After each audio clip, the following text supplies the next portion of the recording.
But Agamemnon was careful to instruct the man to keep close at hand in case he grew weary at any point while he worked his way as commander around the great army. Then he set out on foot to make his tour of inspection of the troops. When he came upon any of his Greeks with their swift horses who were up and doing, he stopped and encouraged them. "Greeks, never relax that fighting spirit of yours. Perjurers will get no help from Father Zeus. The men who first broke the oaths are going to have their own smooth flesh devoured by vultures, while we will carry off their dear wives and little children on board our ships when we have sacked their citadel." On the other hand, if he found any shrinking from the ugly business of war, he turned on them sharply and angrily. "Greeks, you despicable loudmouths, have you no shame? Why do you stand there bewildered like fawns that dash across the plain and exhaust themselves and stop because they have no more will to resist? That's what you look like, standing there, bewildered instead of fighting. Or are you waiting for the Trojans to threaten our well-built ships, drawn upon the grey seashore in the hope that Zeus will lay a protecting hand over you?" So he made his commander's tour of inspection of the troops. In his tour of the throng of men, he came upon the Cretans, the troops that armed for battle under warlike Idomeneus. In the forefront was Idomeneus himself, brave as a boar, while Meriones urged on the troops at the rear. Agamemnon, lord of men, was delighted when he saw them, and at once spoke warmly to Idomeneus. "Idomeneus, of all my Greeks with their swift horses, there is not one I honour more than you, on the battlefield, on other missions, and at feasts for senior advisers when the Greek leaders mix themselves sparkling wine. When the rest of the long-haired Greeks have drunk up their portion, your cup stands full, like mine, to drink from as you wish. Off then into battle, and be the man you have always said you were." Idomeneus, commander of the Cretans, said in reply, "Son of Atreus, you can rely on my loyal support and the solemn assurance I gave you when this business began. Inspire the rest of the long-haired Greeks so that we can join battle at once now that the Trojans have broken their oaths. As for them, they can look forward to nothing but death and disaster since they first broke the oaths." So he spoke, and Agamemnon passed on well pleased. In his tour of the throng of men, he came upon the two brothers Ajax and Teucer. The pair were putting on their helmets and had a cloud of infantrymen at their back. As a goatherd in his lookout sees a cloud approaching across the sea, driven by a roaring west wind, the goatherd is some way off, but, black as pitch, the cloud advances at him across the sea, bringing a great whirlwind in its wake, and he shudders when he sees it, and drives his flocks into a cave. Such were the close-packed ranks of Olympian-bred young men under the two brothers, dark, bristling with shields and spears, as they moved off into battle. Lord Agamemnon was delighted to see them, and spoke winged words. "Ajax and Teucer, leaders of the bronze-armored Greeks, I have no orders. Encouraging you would be quite out of place. Your very leadership inspires your men to fight their best. Father Zeus, Athena, and Apollo, if only everyone had your attitude. The town of Lord Priam would soon be captured, sacked, and turned over to Greek hands." With these words, Agamemnon left them and moved on to the others. There he came across Nestor, the clear-voiced speaker from Pylos, whom he found preparing his men to fight and marshalling them under their leaders, great Pelagon, Alastor, and Chromius, Lord Haemon, and Bias, shepherd of the people. Nestor stationed his charioteers with their horses and chariots in the front, and at the back his many brave foot soldiers to serve as a rearguard. He placed his inferior troops in the middle, so that even the unwilling would be forced to fight. He told his charioteers, whom he was instructing first, to keep control of their horses and not get entangled in the melee. Don't think bravery and skill entitle a charioteer to charge forward and fight the Trojans on his own. And don't let anyone drop behind and weaken the whole force. When a man in his own chariot comes within reach of the enemy, he should try a spear thrust. That is the best tactic. This is the discipline and courage that enabled our forefathers to storm towns and fortifications. So old Nestor used the experience he had gained in battles long ago to inspire his troops. Lord Agamemnon was delighted to see him and spoke winged words. "Venerable sir, how happy I could be if your spirit were matched by the vigor of your limbs and your strength was unimpaired. But age, which no one can escape, lies heavy upon you. If only you could pass it on to someone else and rejoin the ranks of youth." Then Nestor the Gerenian charioteer replied to him, "Son of Atreus, I too could wish most heartily to be the man I was when I killed godlike Ereuthalion. But the gods do not grant us all their favours at one time. I was a young man then, now age presses hard upon me. Yet for all that I shall still be with my charioteers and in command. Their tactics and orders come from me. That's the privilege of age, even if the spear is left to younger men than myself, who can rely on their muscle." So he spoke, and Agamemnon moved on, well pleased. Next he found Peteos' son, the horse-driver Menelaus. This man and his Athenian troops, champions of the battle-cry, were standing idle, and nearby was quick-thinking Odysseus with his Cephallenian troops, a substantial force standing idle too. The call to battle had not yet reached their ears, since the Trojan and Greek troops had only just begun to move into action. So they stood there and waited for some other Greek contingent to advance against the Trojans and signal the start of the fighting. When he noticed this, Agamemnon, lord of men, attacked them and spoke winged words. "You, Menelaus, son of a noble father, and you, Odysseus, master of sharp practice, always looking out for number one, why are you hanging back like this and leaving others to advance? You ought to be taking your place in the front line, ready to bear the heat of battle. You two are the first to get an invitation from me when we lay on a feast for the senior advisers. On such occasions you're quite happy to take your fill of roast meat and sweet wine for as long as you want. But now you seem happy to stand by and watch while 10 contingents of Greeks fall on the enemy with their spears before you make a move." Quick-thinking Odysseus gave him a black look and replied, "Son of Atreus, why do you say such a thing?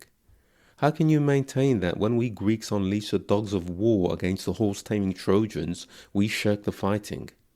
You'll have your wish, if that's what is troubling you, and see the father of Telemachus at grips with the front ranks of these horse-taming Trojans. As for you, you're all hot air." When Lord Agamemnon realized that Odysseus was angry, he smiled and answered with an apology.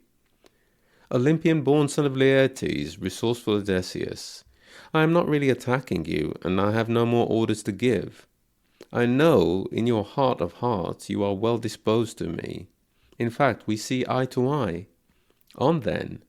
I'll make up for it later if I have said anything offensive. May the gods scatter it to the winds." With these words Agamemnon left them and moved on to the others.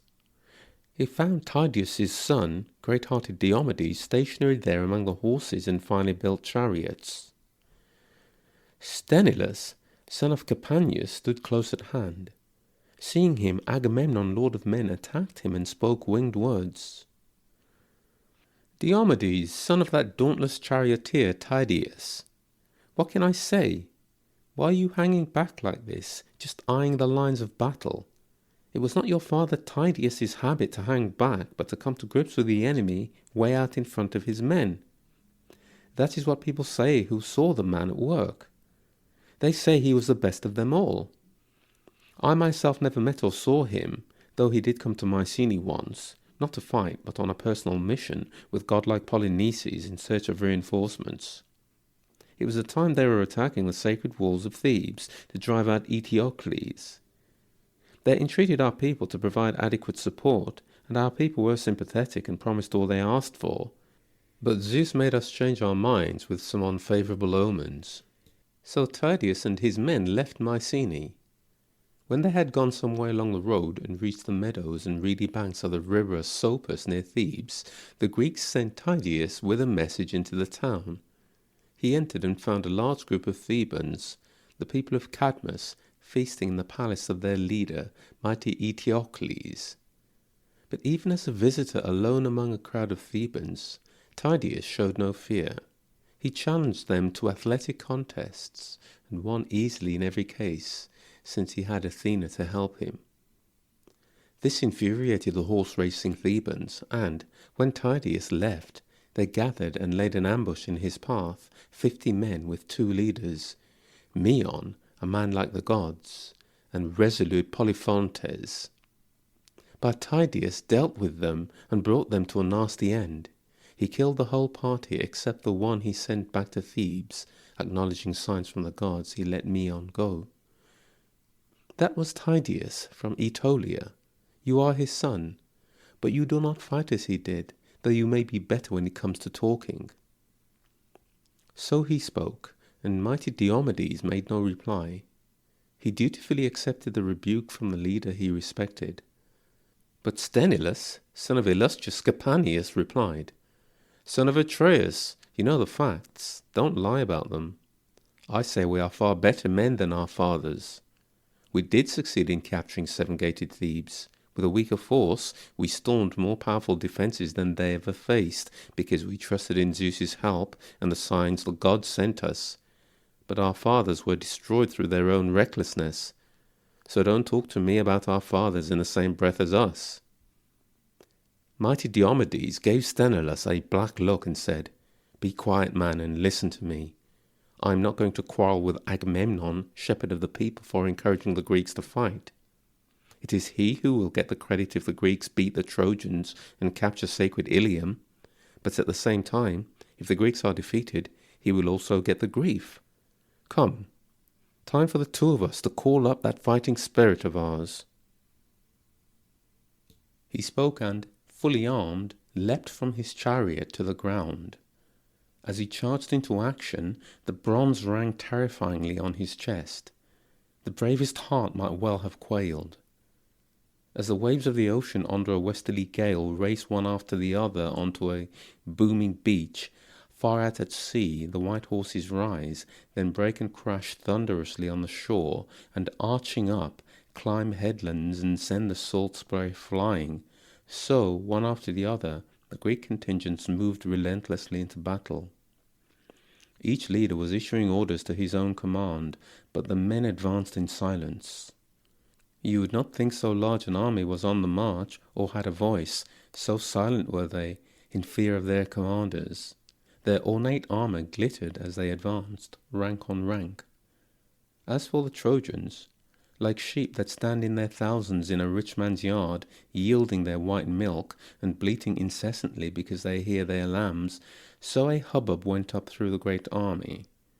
Their speech and dialects were all different, as they spoke a mixture of languages. The troops hailed from many parts. The war god Ares spurred on the Trojan forces, and grey-eyed Athena the Greeks. Terror and panic accompanied her, and so did implacably determined Strife, the sister and ally of man-slaying Ares. Small at first, she soars upward, and, though her feet are still on the ground, reaches high Olympus with her head. Now she too swept in among the Trojans and Greeks, filling them with hatred of one another and ensuring the death cries of more and more men. The armies advanced and met in a single space with a clash of shields, spears, and bronze-armoured warriors. The bossed shields collided, and a great roar went up. The screams of the dying, the jeers of the victors, and the earth ran with blood. As 2 mountain rivers in winter, fed by their great springs higher up, meet in full spate in some deep ravine, while far off in the mountains a shepherd hears the thunder, such were the yelling and turmoil as the 2 armies came to grips. Antilochus was the first to kill his man, brave Echepolus, who was fighting in full armour in the Trojan front ranks. Antilochus hit him on the ridge of his plumed helmet. The bronze spear hit Echepolus's forehead and pierced right through the bone. Darkness engulfed his eyes, and he crashed like a tower in the thick of the action. As he fell, Lord Eliphenor, leader of the great-hearted Abantes, seized him by the feet and tried to drag him quickly out of range, eager to strip him of his armour. But the attempt was short-lived, since Agenor saw him dragging the body away. With his bronze spear, he stabbed Eliphenor in the side, which his shield had left exposed as he bent over. Agenor brought him down. Life left him, and a grim struggle between Trojans and Greeks developed over him. They leapt at each other like wolves, and man grappled with man. Then Ajax, son of Telamon, hit Anthemion's son, Simoeisius, an unmarried young man at the prime of his youth. His mother bore him by the banks of the river Simois, when she was returning from Mount Ida, where her father and mother had taken her to see to their sheep. So they called him Simoeisius. His life was too short to repay his parents for their loving care, for it ended when he met the spear of great-hearted Ajax. As the young man advanced among the front ranks, Ajax hit him in the chest by the right nipple. The bronze spear went clean through his shoulder, and he crashed to the ground in the dust like a poplar which grows in the hollow of a great water meadow, its trunk trimmed and the branches sprouting out at the top. A chariot maker cuts it down with his gleaming axe to make the wheel rims for a beautiful chariot, but he leaves it now to lie unseasoned on the bank. So Ajax slaughtered Anthemion's son, Simoeisius. Now Priam's son, brightly armoured Antiphus, threw a sharp spear at Ajax through the crowd. Antiphus missed his man, but hit Lucus, one of Odysseus' brave comrades, in the groin as he was dragging Simoeisius away. The body fell from Lucas's hands, and he himself came crashing down on top of it. Odysseus was infuriated when he saw Lucas killed. His bronze armour glittering, he advanced through the front ranks up to the enemy lines where he took his stand and, looking carefully round, threw his gleaming spear. The Trojans leapt back when they saw it coming. But Odysseus' spear did not leave his hand for nothing. It hit Democoon, a bastard son of Priam, who had joined Priam from the town of Abydos. He was standing by his horses when Odysseus, infuriated by his companion's death, hit him with his spear on the temple, and the bronze tip passed right through and came out the other side. Darkness engulfed Democoon's eyes. He thudded to the ground, and his armour clattered about him. At this, glorious Hector and the Trojan front ranks fell back, while the Greeks gave a great shout, dragged in the bodies, and pushed forward. This filled Apollo, who was watching from Pergamus, Ilium's highest point, with indignation, and he shouted to the Trojans, "On with you, horse-taming Trojans! Never give Greeks best in your will to fight. They are not made of stone or iron. Their flesh can't keep out penetrating spears when they are hit. And what's more, Achilles, son of lovely-haired Thetis, is not fighting, but nursing his heart-tearing anger by the ships." So the awe-inspiring god spoke from the citadel, while the Greeks were encouraged by Athena, Triton-born, most glorious daughter of Zeus, who went through the ranks herself, spurring on any Greek she saw holding back. Now destiny shackled Diores. He was hit by a jagged stone on the right leg near the ankle. The man who threw it was the Thracian leader, Pyrrhos, who came from Aenus. The shameless rock completely shattered the two tendons and the bones, and Diores fell backwards in the dust, stretching his hands out to his friends and gasping for life. But Pyrrhos, the man who had hit him, ran up and stabbed him by the navel with his spear. All his innards gushed out onto the ground, and darkness engulfed his eyes. As Pyrrhos sprang away, however, Thoas from Aetolia hit him in the chest with his spear, below the nipple, and the bronze point sank into his lung. Thoas then came up to him, pulled the heavy spear from Pyrrhos's chest, and, drawing his sharp sword, struck him full in the belly. He took Pyrrhos's life, but he did not get his armour, for Pyrrhos's men, the Thracians, with their hair in top knots, surrounded him. They held their long spears steady in their hands, and forced Thoas, great, powerful, and noble though he was, to retreat. Shaken, he withdrew. So these two, Pyrrhos and Diores, lay stretched in the dust at each other's side, one of them leader of the Thracians, the other of the bronze-armoured Eleans. and many others lay dead around them. Indeed, this was no idle skirmish. Anyone arriving fresh in the middle of this battle, uninjured by throw or thrust of a sharp spear, he would have needed Athena to shield him from the hail of missiles and lead him by the hand, would have soon found that out. Trojans and Greeks that day lay there in their multitudes, stretched out alongside each other, face down in the dust.